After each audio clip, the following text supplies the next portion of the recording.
భక్తి వ్యూ ప్రేక్షకులకి సుస్వాగతం. వాగర్థావివ సంపృక్తౌ వాగర్థ ప్రతిపత్తయే జగతః పితరౌ వందే పార్వతీ పరమేశ్వరౌ ఆదిత్యాయ చ సోమాయ మంగళాయ బుధాయ చ గురు శుక్ర శనిభ్యశ్చ రాహవే కేతవే నమః. శృంగేరి జగద్గురు పీఠాధిపతులకి కంచి పీఠాధిపతులకి నమస్కారములు తెలియచేసుకుంటూ కార్యక్రమాన్ని ప్రారంభిద్దాం.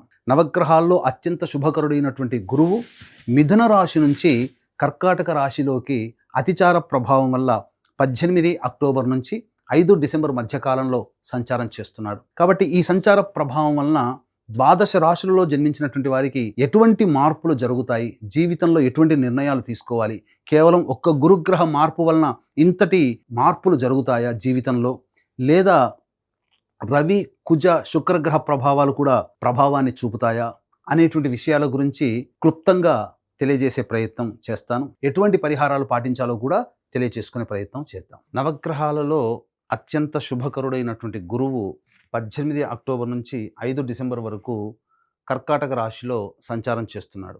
కాబట్టి మేషరాశిలో జన్మించినటువంటి వారికి ఈ గురుగ్రహ మార్పుతో పాటుగా రవిగ్రహ మార్పు, కుజగ్రహ మార్పు కూడా జీవితంలో కొన్ని శుభ అశుభ యోగాల్ని కలగచేసేటువంటి అవకాశం ఉంది. కాబట్టి ఈ మేషరాశి వారికి ఎలా ఉంటుందో, ఈ రాబో 2-3 నెలల వరకు ఎలా ఉంటుందో తెలుసుకునే ప్రయత్నం చేద్దాం. ఇక గమనించుకున్నట్లయితే మేషరాశికి ఇప్పటి వరకు కూడా అనగా ఉగాది నుంచి 17 అక్టోబర్ వరకు కూడా గురువు మిథున రాశిలో సంచారం చేస్తూ దుస్థాన స్థితిలో ఉండటం వలన కొన్ని ఇబ్బందికర పరిస్థితులు అనేటువంటివి ఏర్పడడం జరిగింది. అనవసరమైనటువంటి ఖర్చులు, ప్రయాణాలు, ఇతరుల వల్ల మోసపోవడం లాంటివి ఇప్పటి వరకు జరిగాయి. అయితే గురుగ్రహ మార్పు ఇకనైనా బాగుంటుందా అని చెప్పి వీక్షించేటువంటి ప్రేక్షకుల్లో చాలామంది ఎదురు చూస్తుంటారు. అయితే ఈ గురువుకి అర్ధాష్టమ గురు ప్రభావము కొన్ని మార్పులు అనేటువంటివి ఏవి ఉండకపోయినప్పటికీ కొంత అనవసరమైనటువంటి చిక్కులు, వివాదాలు పెరిగేటువంటి అవకాశం ఉంటుంది. కాబట్టి ఒక రకంగా చూసుకున్నట్లయితే ఈ ప్రధానంగా ఈ గురుగ్రహ మార్పు మేషరాశి వారికి యాజ్ యూజువల్గా ఇంతకుముందు ఉన్నట్లుగానే స్థితిగతులు అనేటువంటివి ఉంటాయి. అయితే మార్పు ఎలా ఉండబోతుంది? అర్ధాష్టమ గురు ప్రభావం వలన సాధారణంగా స్థిరాస్తులకి సంబంధించినటువంటి వ్యాలిడిటీ అయిపోతుంది. అంటే ఏమవుతుంది? లిక్విడేట్ చేసుకోవాల్సినటువంటి పరిస్థితి వస్తుంది. అలాగే వాహన కొనుగోలు, వాహన అమ్మకాలు, గృహ అమ్మకాలు ఇలాంటివి జరిగేటువంటి అవకాశాలు ఎక్కువగా గోచరమవుతున్నాయి. ముఖ్యంగా తల్లిగారి ఆరోగ్యం పట్ల శ్రద్ధ వహించాల్సినటువంటి పరిస్థితి. ఈ మేషరాశికి సంబంధించినటువంటి గురువు దుస్థాన స్థితి పొంది ఉన్నటువంటి కారణం చేత ప్రధానంగా ఆరోగ్యం పట్ల శ్రద్ధ వహించాల్సినటువంటి పరిస్థితి. ఎసిడిటీ, ఇండైజెషన్ ప్రాబ్లమ్స్ వాటితో ఇబ్బంది పడేటువంటి అవకాశము.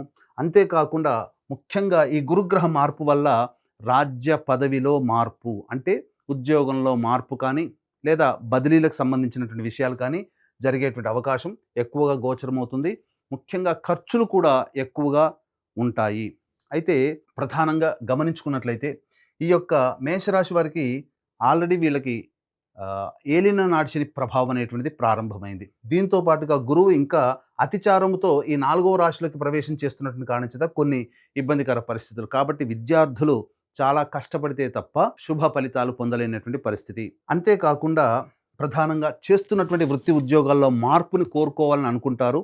కానీ ఎట్టి పరిస్థితుల్లో కూడా ఉద్యోగాల మార్పుకి కొంత సమయం కేటాయించుకోండి. ఉన్న సమయం అనుకూలంగా లేదు. కాబట్టి మీరు చేస్తున్నటువంటి ఉద్యోగంలోనే సంతృప్తి పడేటువంటి అవకాశాన్ని పెంచుకొని కాలం కలిసి వచ్చినప్పుడు అప్పుడు మీరు మార్చుకునే అవకాశాన్ని మీరు ప్రయత్నం మొదలు పెట్టవచ్చు.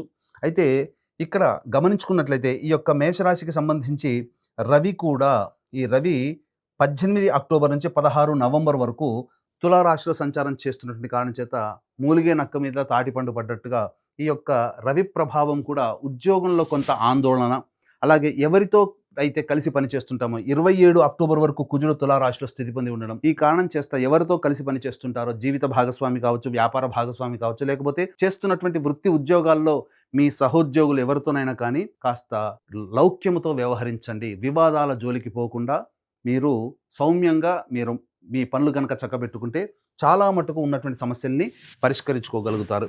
ఇక 16 నవంబర్ నుంచి 15 డిసెంబర్ మధ్యకాలంలో ఈ యొక్క పని ఒత్తిడి అనేటువంటిది రవి అష్టమ రాశి ప్రభావం వల్ల పని ఒత్తిడి అనేటువంటిది పెరిగే అవకాశం ఉంటుంది. అలాగే అష్టమ కుజ ప్రభావం కూడా వీటికి తోడై గురువు అనుగ్రహం లేకపోవడం, అష్టమ కుజ ప్రభావము, అలాగే రవి కూడా అష్టమ స్థానంలో ఉన్నటువంటి కారణం చేత అనారోగ్య సమస్యలు ప్రధానంగా 16 నవంబర్ నుంచి 15 డిసెంబర్ మధ్యకాలంలో ఎక్కువగా ఇబ్బంది పడేటువంటి అవకాశం ఉంటుంది. ఈ గురుగ్రహ మార్పు పెద్దగా మార్పు జీవితంలో ఇంతకుముందు ఉన్నటువంటి కంటే కూడా కొన్ని ఇబ్బందికర పరిస్థితులు పొందేటువంటి అవకాశం ఉంటుంది. కాబట్టి జాగ్రత్తగా ఈ యొక్క కాలాన్ని మీరు గమనిస్తూ సౌమ్యముగా లౌక్యముతో మీరు గనక ముందడుగు వేసినట్లయితే చాలా మటుకు పరిస్థితులు తగ్గుముఖం పడతాయి. కాబట్టి ఇక్కడ గమనించాల్సినటువంటి అంశం ఏంటి, వివాహానికి సంబంధించినటువంటి చేయు ప్రయత్నాలు కొంతవరకు ఇబ్బందికరంగా మారుతాయి. కాబట్టి జాగ్రత్తగా గమనించండి. ఏది ఏమైనప్పటికీ కూడాను ఒక రకంగా చెప్పాలి అని అంటే ప్రధానంగా ఒక్క రాహుగ్రహం మాత్రమే ఈ యొక్క మేషరాశి వారిని కొంతవరకు కాపాడగలుగుతుంది. ఏ స్థితిగా వైపు చూసినా శని మీకు ఏలినాటి శని ప్రభావం, గురువు అర్ధాష్టమ గురువు, అలాగే కేతువు పంచమ స్థాన స్థితి, అలాగే రవి కుజ ప్రభావము, ముఖ్యంగా శుక్రుడు తులారాశిలో 2వ తారీఖు అక్టోబర్ వరకు ఉంటాడు. కాబట్టి ఈ శుక్రుడు ఎప్పుడు మారుతున్నాడు, 3వ తారీఖు నవంబర్ నుంచి మారుతున్నాడు. కాబట్టి 3వ తారీఖు నవంబర్ నుంచి మళ్ళీ 26వ తారీఖు నవంబర్ వరకు కూడా శుక్రుడు అష్టమ స్థాన స్థితి పొంది ఉన్నటువంటి కారణం కొంత వెసులుబాటు, కొంత ఆనందకరమైనటువంటి జీవితాన్ని శుక్రగ్రహ ప్రభావంలో ఉంటుంది. దాని ప్రభావంలో విలువైనటువంటి వస్తువులు కానీ వస్త్రములు కానీ కొనుగోలు చేసే అవకాశం ఉంటుంది. సంఘంలో పేరు ప్రతిష్టల వరకు శుక్రగ్రహం ఒక్కటే మీకు అనుకూలంగా ఉంటుంది. చాలా మటుకు గ్రహాలు అనుకూలంగా లేని కారణం చేత కొత్త వ్యవహారాలందు వేలు పెట్టడం కానీ, కొత్త వ్యవహారాలందు మీరు ప్రయత్నాలు చేయడం కానీ, లేదా వ్యాపార విస్తరణ చేయడం కానీ, లేదా ఉద్యోగ మార్పుని కోరుకోవడం కానీ మీరు చేయకుండా ఉండండి. గ్రహాలు అనుకూలంగా లేనప్పుడు కాలం కలిసి రాదు. అలాగే నిరుద్యోగస్తులు బాగా కష్టపడితే తప్ప ఫలితాలు పొందలేనటువంటి పరిస్థితి. ఇక ఏ రంగంలో ఉన్నటువంటి వారికైనా కానీ వ్యాపారము అనిశ్చితిగానే ఉంటుంది, అనుకున్నంతగా సాగకపోవచ్చు. కాబట్టి ఏంటండి ఎప్పుడు ఇలాగే చెప్తున్నారు, అసలు మేషరాశికి ఎప్పుడు జీవితం అంటే ఇంతేనా అనేటువంటిది ఉంటుంది. కానీ ప్రధానంగా ఇప్పుడు చెప్పినటువంటి సమస్యల కంటే ఇంకా మీరు కొంత సమస్యలు అధికంగాను, లేకపోతే సమస్యల శాతం తక్కువగా ఉంది అని అంటే మీ యొక్క జన్మజాతకంలో నడుస్తున్నటువంటి గ్రహ దశాంతర దశల ప్రభావాలు. కావున దగ్గరలోని మంచి ఉపాసనా పరులైనటువంటి జ్యోతిష్యుల్ని సంప్రదించి వారి సలహాలు సూచనలు పాటించినట్లయితే మరింత మెరుగైనటువంటి జీవితాన్ని పొందుతారని తెలియజేయవచ్చు. అలాగే ప్రధానంగా ఈ గురుగ్రహ మార్పుతో పాటుగా రవి కుజగ్రహ ప్రభావము, శనిగ్రహ ప్రభావం, కేతుగ్రహ ప్రభావము, ఇటువంటి మేజర్ ప్లానెట్స్ యొక్క ప్రభావం మీ జాతకాన్ని ఇన్ఫ్లుయెన్స్ చేస్తున్నటువంటి కారణం చేత దైవానుగ్రహం తప్పనిసరి. ప్రధానంగా గురువు ఉచ్చస్థితి పొంది ఉన్నటువంటి కారణం చేత లేనిపోని సమస్యలు, ఇతరులు మిమ్మల్ని ఆకర్షిస్తారు. అంటే ఎలా, ఈ రంగంలో పెట్టుబడి పెడితే డబ్బు బాగా పెరుగుతుంది, ఇలా అత్యాశకి గురయ్యేటువంటి అవకాశాలు ఎక్కువగా గోచరమవుతాయి. కాబట్టి జాగ్రత్తలు పాటించండి. ఈ మేషరాశిలో జన్మించినటువంటి వారు ప్రధానంగా దైవానుగ్రహాన్ని పొందే ప్రయత్నం చేయాలి. ఈ గురువు ఒక్క గురుగ్రహాన్ని గనక మీరు కంట్రోల్ చేయగలిగితే, ఎందుకనంటే ఈ గురువు యొక్క అశుభమైనటువంటి దృష్టి అష్టమ స్థానం మీద, అలాగే ఉన్నటువంటి లాభస్థానం మీద, మరియు జాతకరీత్యా గమనించుకున్నట్లయితే ఈ యొక్క వ్యయస్థానం మీద, ఉద్యోగ స్థానం మీద గురువు యొక్క దృష్టి ఉంది. కాబట్టి ఈ గురువు యొక్క అశుభ దృష్టిని శుభ దృష్టిగా మార్చుకోగలిగితే, దైవానుగ్రహాన్ని పొందే ప్రయత్నం కనుక చేసుకుంటే తప్పకుండా ఈ గురువు చాలా మటుకు కంట్రోల్ చేస్తాడు. అంటే చేస్తున్నటువంటి వృత్తి ఉద్యోగ వ్యాపారాల్లో టెన్షన్స్, ఒత్తిడి అనేటువంటిది లేకుండా చాలా మటుకు ఎదుటి వాళ్ళ సహాయ సహకారాలతో మీ పనులను పూర్తి చేసుకునే విధానంగా మీరు ఏ ప్రయత్నం ప్రారంభించినా ఆ యొక్క స్థితిగతి ఉంటుంది. అలాగే వ్యయస్థానం మీదుగా దృష్టి ఉన్నటువంటి మేషరాశి వారి కారణం చేత ప్రధానంగా అనవసరమైనటువంటి ఖర్చుల్ని మీ చేత చేయించకుండా గురుగ్రహం కాపాడగలుగుతుంది.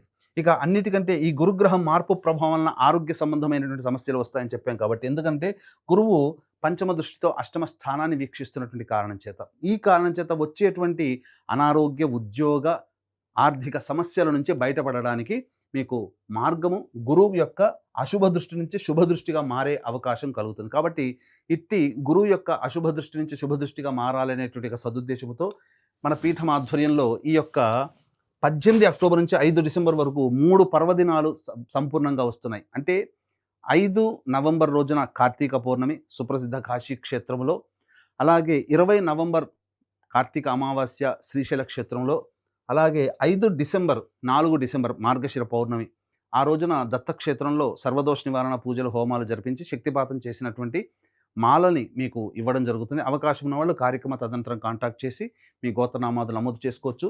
ఏది ఏమైనప్పటికీ కూడాను ఇంతకు ముందు వలె సమస్యలు ఉంటాయి, సమస్యల శాతం కొంత పెరిగే అవకాశం ఉంటుంది. కాబట్టి ఈ గురుగ్రహం మార్పు వల్ల మేషరాశిలో జన్మించినటువంటి వారికి ఊహించినటువంటి ఫలితాలు అనేటువంటి శుభ ఫలితాలు కలగాలి అంటే దైవానుగ్రహం తప్పనిసరి. కాలం కలిసి రానప్పుడు మళ్ళీ మళ్ళీ చెప్తున్నానండి, మేషరాశిలో జన్మించిన వాళ్ళు అధైర్యపడకూడదు, అశాంతికి లోను కాకూడదు. గ్రహాలు అనుకూలంగా లేనప్పుడు మనకు ప్రధానంగా అనుకూలత లేని సమయంలో మనం తగ్గి ఉండమని మనకు శాస్త్రం చెప్పబడి ఉంటుంది. కాబట్టి ఎటువంటి గొప్ప గొప్ప పెద్ద పెద్ద ప్రయత్నాలు, మీ చేతిలో డబ్బును పోగొట్టుకొని విస్తరణ, వ్యాపార విస్తరణ ఇలాంటివి లోన్స్ దాకా వెళ్లకుండా ఉండడమే మనకు మేలు అనేటువంటి విషయాన్ని వీక్షించేటువంటి ప్రేక్షకులు గమనించాలి. సర్వం శ్రీ ఉమామహేశ్వర పరబ్రహ్మార్పణమస్తు.